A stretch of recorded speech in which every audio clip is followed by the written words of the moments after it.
Hello, it is April 21st, and my name is Greg Farrar, and this is my not quite daily COVID-19 trends live stream.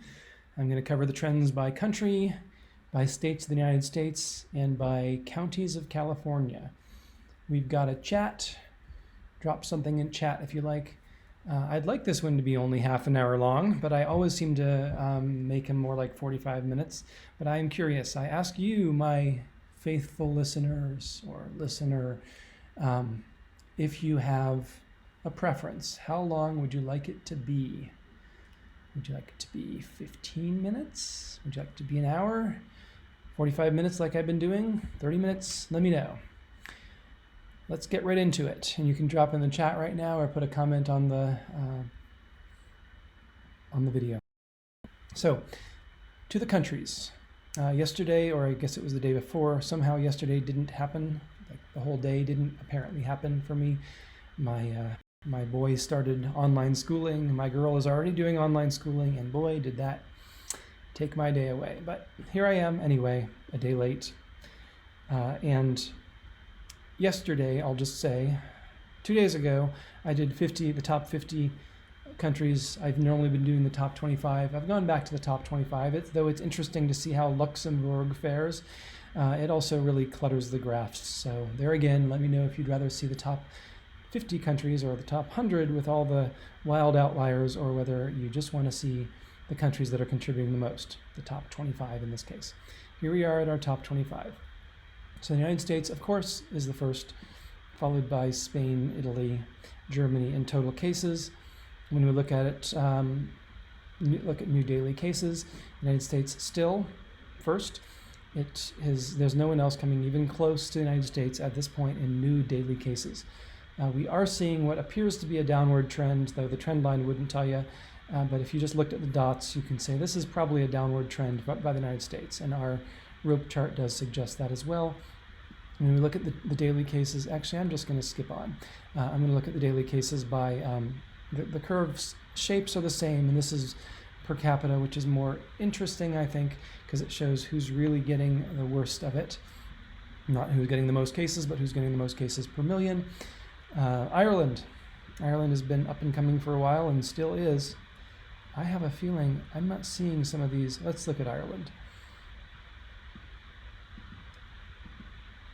Okay, I thought maybe Ireland had some really big points off the top of the graph. Actually, Ireland has some very small points, so maybe Ireland is getting over it.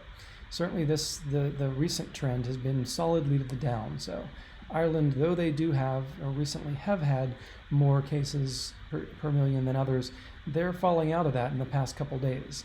And each of these days is a rolling average of 3 days, so that's a real trend to begin to see. 2 days where Ireland is behind Belgium. Belgium is in second place. Spain, which is recovering nicely. Switzerland also have fallen out of the per capita top. Switzerland is practically not even on the radar anymore. Spain still is, but it's obviously trending downward, while places like the United States and the United Kingdom, well, those are also probably trending downward. But anyway, Ireland is the big winner here. There are a few other countries where we can see a clear downward trend. Austria, Germany. I think Germany is showing a downward trend. Let's just look at the top 5 for a moment. What are the top 5 doing? And again, the United States is by far the biggest in terms of cases, but all of the top 5, with the possible exception of the UK, are showing a downward trend, or soon will be. The United States really is. It's just that the trend line hasn't caught up with noticing that. The others are so clearly downward that even these conservative trend lines are pointing downward. So all the top 5 of the world are, with the single exception of the United Kingdom, are doing well. The United Kingdom is not doing well, at least not turning. It doesn't seem to be turning the corner. We'll see on the next slide. Let's just go right there. What is the United Kingdom doing? In our rope chart, obviously, compared to, for those who have been with me for some time, the rope chart is looking great. It just keeps going down and down and down and down and down. This is the daily growth of new cases as a percentage, 0.2 being 20%, negative 0.2 being a 20% drop in new daily cases. the rope has very few strands above zero. Well, not that few, but 5 or so strands that are clearly strongly above zero, and almost none that are above zero and rising. Ecuador and Saudi Arabia, these two are new in our top 25, and the reason they're new in our top 25, the reason they've risen into the top 25 is because they have a rising trend. They have a high percentage, 20% new cases every day and rising. So that gets you in the top 25 eventually, and if it continues, it'll get into number 1, but I'm not sure that will ever happen. That would be astonishing. All the states we've seen, all the countries we've seen so far eventually level off and head back down again. For most countries, it happened around late March 22nd or so.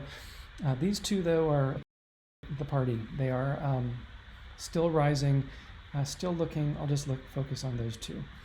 Saudi Arabia and Ecuador, they're just not recovering right now. They've got a 20% daily growth rate and rising, but they're the only ones, I think, that are doing that. If you take all the top 25 except those two, then the rope is solidly down. Everyone is down. Let's look at everyone. I'll throw them in too, just because you do want to see them, but they're the only ones who are bucking this trend. No one else is headed upwards. There are still a few, just a few, that have a positive growth every day, but all those, their growth is shrinking. Those few, by far the worst is Russia. Russia is shrinking right now. The trend suggests it's shrinking. And India, also shrinking. Trend suggests it's shrinking. Russia and India either have the potential to be a top 5 or top 10 country if things go very poorly for them, but right now they aren't. If you look at their total graphs, their overall graphs, for instance, if you look at the graphs of Russia, and let me just give you a sense of why I do things the way I do things. If you look at Russia and India alone, India, you'd say, oh my gosh, look at that. It's going all off into the infinity. This is terrible. The total cases are running away. Russia, the same thing. And this is the main graph you'll see in most news sources. Look at that, running away with it, just absolutely out of control. Russia and India. Seems like they're going off to infinity. But once you look at, I think the more useful graph is the daily chart. Russia, India.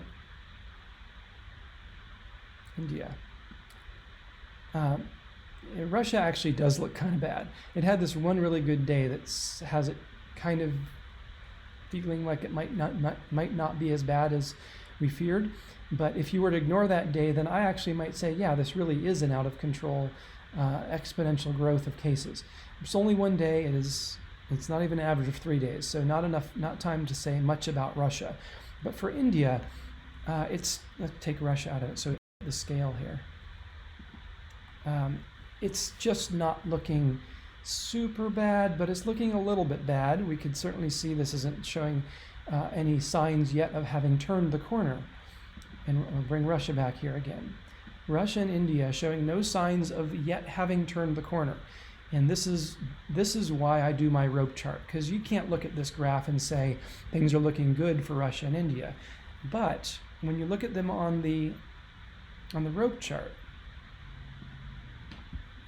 you get some hope. You can call it the hope chart, because it shows hope before those graphs possibly do. This graph doesn't look good, especially for Russia. But when you look at the trend of the growth, the trend of the growth is not shooting off to infinity like it is, for instance, for Saudi Arabia and Ecuador. The trend of growth for these countries is downward. So yes, they have quite a high growth rate of 12% new cases each day versus the previous 6% new cases each day. They have growth. Especially Russia has something to be worried about. But the trend of that growth is downward. And this means that though Russia is bound to have more new cases and more new cases, continue to have more new cases each day, probably, this seems like an outlier, only 1% growth, probably it'll have more new cases each day. It's not going to run away with it. It's going to turn the corner in, I guess, from this slope, pretty mild slope, but a week, 2 weeks, Russia will turn that corner. India, according to the trends we're seeing now, though the most recent few days are not looking as good, but still, and if without them we could have said, well, this has already turned the corner maybe.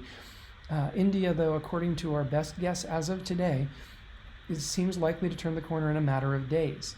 Now, either of these totally could lose their grip and run off, but right now, if you look at the charts you normally see, total cases or even daily cases, and total cases what you normally see, that's the more dramatic chart. Daily cases less dramatic, but still looking bad for Russia and India. It doesn't capture the picture of where they're headed. So my projections at this point for Russia and India are that they are going to recover. They're not going to have extreme growth for weeks or months. They're going to recover just like everyone else did. They're looking a little worse than everyone. They could run off with this and turn north like Saudi Arabia and Ecuador, but it doesn't look like it's happening right now. So that's why I'm doing this chart, because, and we saw with all these other countries, once they started heading downward, they didn't turn around. It's very rare for us to see a country start to recover on this rope chart and then turn around. It did happen a little bit to the United States, actually, our biggest. It's not so obvious now anymore, but there was a time, maybe it was back in March, there was a time when the trend thought that this was going to cross zero, but then it just didn't and had a lot of points above zero, and it took it a long time before it really crossed zero. Even now, it's not totally certain the United States has really crossed zero. It's just still barely 3% cases dropped each day, 3% reduction in new cases each day. But the trend line overall, though it wasn't as steep as it started, is downward, and it hasn't turned up into positive growth. And I really, at this point, just knowing the states as I do intimately from my next section, I don't see it happening. I don't see the United States running away with it. Losing its grip on this below negative growth rate as a whole. Some states maybe, other states will recover. But we'll see. Maybe all the states will open up prematurely. Maybe in retrospect it will turn out to have been premature. I don't have a strong opinion about whether it's time to open up states or not. Georgia thinks so, most states don't. A few other states think so. But we'll find out eventually whether it was a good idea by watching the relative paths of each of these states. Anyway, the rope chart of the United States, or of the countries, is good. Almost all the countries are doing well, especially Austria, France as well, Germany, Israel. Lots of good news here. 10% growth rate. Almost everyone below zero. The only ones that aren't are Ecuador and Saudi Arabia, the real problems, and Russia, India, and Brazil, which still have positive growth but are looking like they're heading in a good direction. Worldwide cases certainly seem to be flattening off. Now, I had a chart at first. This is my apology to you. I had a chart at first that showed all the it showed the growth rate of the world, sort of a rope chart, but with only a single thread for the entire world. Actually, no, originally my chart, no, it did show a single thread, but it was kind of considering every country as equivalent. So if 50 tiny countries, we're doing top 25 here. I think I did all the countries. So if half the countries had a 10% growth rate and half the countries had a downward 10% growth rate, the original chart would have called that zero, even if the countries with the growth rates were tiny and the ones with the successes were positive, were the large ones. So I got rid of that chart and tried to build a chart that wouldn't do that would take population into account.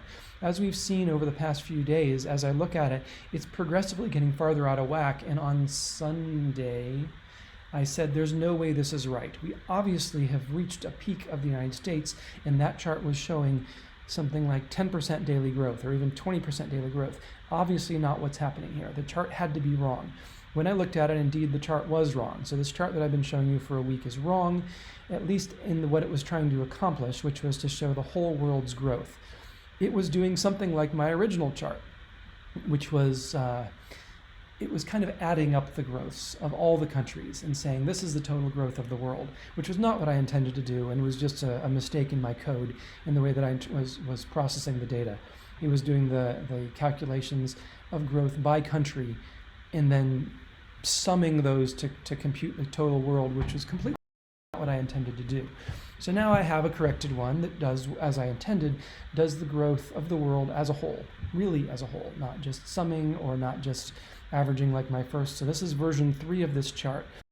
This one I have more confidence in, having looked at that data more closely and to see does it really line up with this data, which is what it's supposed to reflect.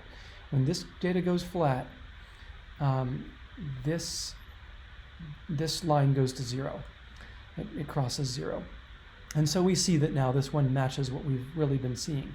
That for some time now, for about a week, as actually the original chart was better at guessing this, for about a week, the world as a whole about a week ago, the world as a whole crossed the 0 line in growth and is trending towards negative growth, just barely. The latest days, each of them an average of 3 days, are 3% and 4%. The trend line says 1% drop in growth. So this could change, but there's a lot of momentum for this not to change with the United States heading downward. I mean, if the United States turns upwards because a whole bunch of states turned upward, then this will turn upward, sure. But my guess is the trend will continue downward. It's been an established trend now for a few days. We had a few ups and downs. We still sort of see this wave pattern where it's 3 up, 4 down, 3 up, 4 down, 4 up, 3 down, which is interesting and makes me wonder if there's some sort of a weekly effect happening here. We see this over and over. But regardless, if that's true, then we'll see another low point coming. And the world as a whole has turned the corner 6 days ago or so and is looking good in new cases. I'm going to briefly look at deaths. Again, deaths don't seem to be that useful because they really track cases very closely. The things we see with cases, I'll just look at the rope chart for deaths. There are some places like Peru, interestingly, which is well up the list, has a much higher death rate, while Sweden has a much lower death rate. So that's a way that individually, at least, the deaths are not tracking the cases. But the rope chart as a whole is trending downward. As with cases, we have a few countries that are not in that main rope. Sweden is doing great for whatever reason, 20% drop of new deaths each day. Maybe it's better treatments. Latest evidence suggests that indeed, I'm not going to pronounce this right probably, but hydroxychloroquine, or chloroquine, depending which country you're in. Latest evidence is really kind of bad, very new, just brand new data on small study, sure, on hydroxychloroquine saying it kills people. And so whoever it was who responded in a comment and said, it's not hydroxychloroquine that's going to be this thing. Hydroxychloroquine has dangerous side effects and maybe no benefit. I think, were right, or at least the latest evidence suggests you were right. Hydroxychloroquine never has been proven. It always seemed plausible that it could help, but at least in one case, much higher death rate with hydroxychloroquine. So that's terrible. This is killing people when they give it to people with COVID-19, and it's not helping them stay off ventilators. So we always need more data. That's had only 50 or 100 people in it, but bad news for that one. There are several other drugs that I can't remember, starting with R, Renovir or something, that maybe show more promise. But so far, there are no confirmed verified treatments for COVID-19, just a bunch of experimental things, including the supposedly other good ones, which could suddenly turn out to have terrible effects, just like we're getting a hint hydroxychloroquine might. So anyway, that makes you wonder why Sweden has such a low rate. Maybe they are using some other treatment and it's working, or I don't know, maybe their population is younger. But that's the facts there. Sweden is doing much better than everyone else. Everyone else is kind of in this cluster here around 0 and below, which is great. Ireland, not quite at 0. Ecuador, not quite at 0 and heading a little upwards. Japan is probably almost the worst here, other than Peru. And Peru, which is substantial in its number of cases, or deaths, is heading quickly upwards. So that's interesting. Total trend for the world is upward in deaths, I say with a question mark, because there really is a flat line here. One outlier there, but a couple of new days look good. And so the rope chart, I'll call it the thread case, is good for deaths. We've seen this for a while, and the rope chart is crossing zero and heading downward. Actually, I think that the previous rope chart had the same problem that the other one did, but for random reasons, it was still giving results quite like this, whereas there was divergence in the cases chart. This has also been corrected to do the aggregate growth correctly, or as an aggregate of the entire world. And so, but it agrees, much like cases, the world peaked a week ago. Always interesting to me how the cases are peaking at the same time as the deaths. You would expect it to be cases peak, then deaths. At least I would expect that. So the epidemiologists among my vast audience can comment about why that would be. I've been guessing it's treatment, improved treatment, but I don't know. Someday maybe we'll know, or maybe we'll never know. In any case, on to the states. States, as always, New York leading. As always, New York has that one day that's wacky, so we're always a day behind on New York, which will make the numbers for New York look a little bit worse than they really are. The curves, the trend lines for New York will look a little bit better than they really are, but this trend line is still obviously good, heading clearly downward.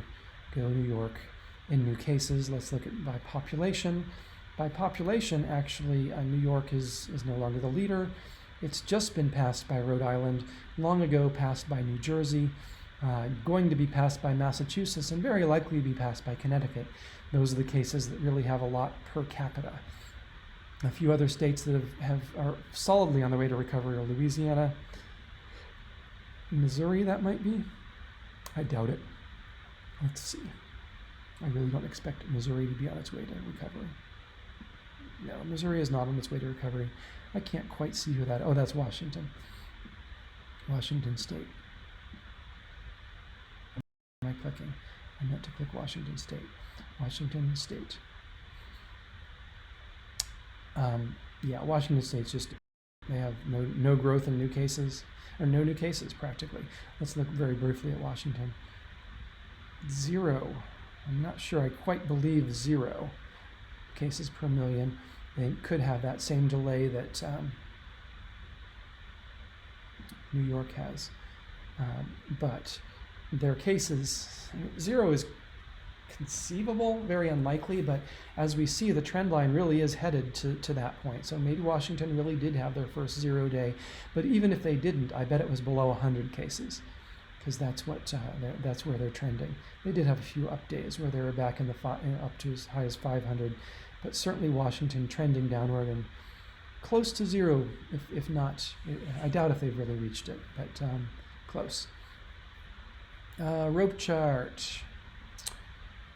Yeah, so the rope chart by state, it's not frayed as much as it used to be. I think it was just a week ago where we saw there were 3 or 4 strands that were wildly upward and 3 or 4 that were wildly downward. But the rope itself obviously shows a trend from being quite positive in the realm of 25% daily growth for an average state just in late March, to being, and probably in the average of 7% drop of daily growth. So the rope mostly is below 0 now. If we zoom in, we can see some of the particulars. Didn't cut that off a little more than I wanted. The particulars, by far the worst is Ohio. Ohio, I don't know what's going on in Ohio, but they've got a 20% growth rate and rising. They are our new epicenter. They don't have a huge number of cases yet.